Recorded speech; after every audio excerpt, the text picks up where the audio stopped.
o sistema familiar das pessoas nas quais nós estamos envolvidos afetivamente.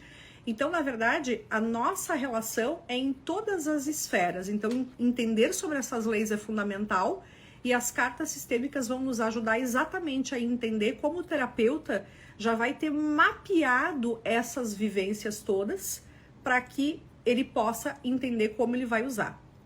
Aqui no método eu utilizo, dentro da minha visão, né, como professora dentro de uma metodologia que é uma formação em constelação com cartas sistêmicas, embora a formação seja em constelação com cartas sistêmicas, que é uma nova forma de facilitar processos de constelação, nós vamos unir conhecimentos também psicológicos, né? Então, toda a base psicológica, ela é importante e ela foi inserida dentro da minha metodologia, porque não tem como nós utilizarmos uma...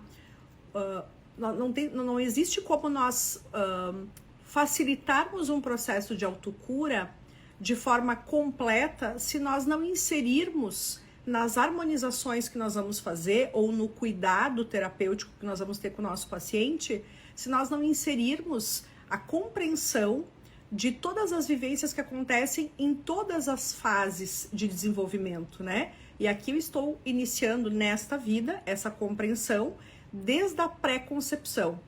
Então, existe... desde a pré-concepção nós já temos marcadores aí de vivências emocionais dos pais que vão impactar a nova vida. Então, se nós ignoramos esses aspectos também de desenvolvimento, né, nós vamos poder ter uma limitação na maneira que nós vamos atuar. Então, aqui na formação, eu busco uma forma mais completa de inserir tudo aquilo que são vivências ao longo do tempo que uma pessoa vivencia. Então, nós temos pré-concepção, concepção, gestação, nascimento, primeiros anos, infância, adolescência e vida adulta, até vida atual, né? Então, nós vamos ter um entendimento de todas essas fases, porque em cada fase acontecem vivências. E essas vivências que são muito significativas, se elas forem vivenciadas de uma maneira negativa, elas vão formar as cicatrizes emocionais que vão causar os bloqueios que as pessoas têm na sua vida.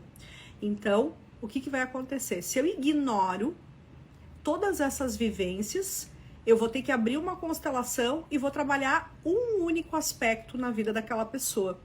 Mas aquele aspecto é um ponto. Eu preciso entender e ter clareza como profissional que existem vários pontos ligados a um bloqueio existente na vida da pessoa. Então, se eu tenho um mapeamento, eu tenho mais segurança para poder entender já em primeira mão, quando o paciente me traz sobre um problema, eu já consigo fazer a relação de quais vivências podem ter acontecido com ele e que são também parte desse problema, desse conflito ou desse bloqueio que ele está vivenciando. Então, no método, nós temos um mapa de todas as fases humanas e todas essas vivências.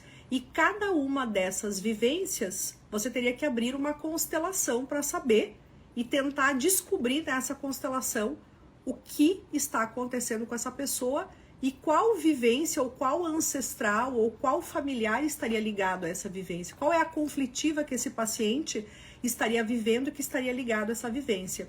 Então aqui nós já estudamos todos esses aspectos, então nós já temos um conhecimento, e aí nós vamos pegar as cartas, porque cada um desses escritos pequenininhos que vocês veem aqui representa uma carta.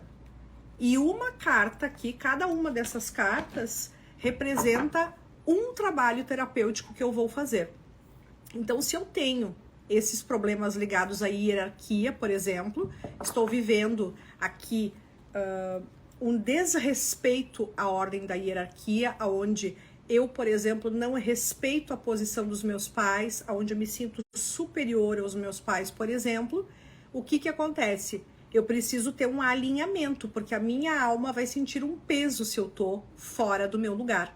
porque a lei da hierarquia diz que todas as pessoas dentro de um sistema têm um lugar, né? Elas têm um lugar, e esse lugar ele está de acordo com o nascimento, com a ordem de chegada dessa pessoa na família. Então, dentro das constelações, nós temos 3 ordens do amor. E hoje nós estamos falando da hierarquia. Então, a hierarquia nos diz que todas as pessoas num sistema familiar têm o seu lugar.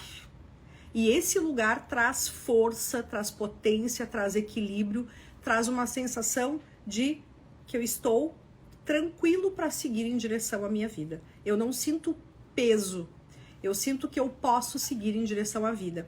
E essa hierarquia, nós precisamos respeitar esta lei, porque se nós não respeitarmos, nós estivermos num desalinhamento com essa lei, a nossa vida acaba ficando bloqueada. Só que a maior parte das pessoas desconhece essas leis sistêmicas que regem as relações. E estas leis, elas são relacionadas à alma, ao que nós sentimos mais profundamente. Está ligada à consciência, está ligada a um sentimento de culpa ou de inocência, está ligado a um sentimento de que eu estou livre, eu me sinto bem, ou sinto um peso, e aí nesse sentido vou ter dificuldades em várias áreas da minha vida. Não diz respeito à racionalidade. E eu sempre gosto de trazer essa compreensão, porque quando nós estamos avaliando as leis sistêmicas do ponto de vista da racionalidade, nós vamos ter dificuldade para poder aceitar esse alinhamento necessário. Eu acho que esse é um dos maiores desafios das pessoas comuns, de se alinharem às leis sistêmicas e às leis espirituais, porque a visão que nós temos, ela é muito mais cognitiva, ela é muito mais racional, ela é muito mais de uma ordem de lógica, e lógica muitas vezes construída num lugar de falta de conhecimentos, né? Num lugar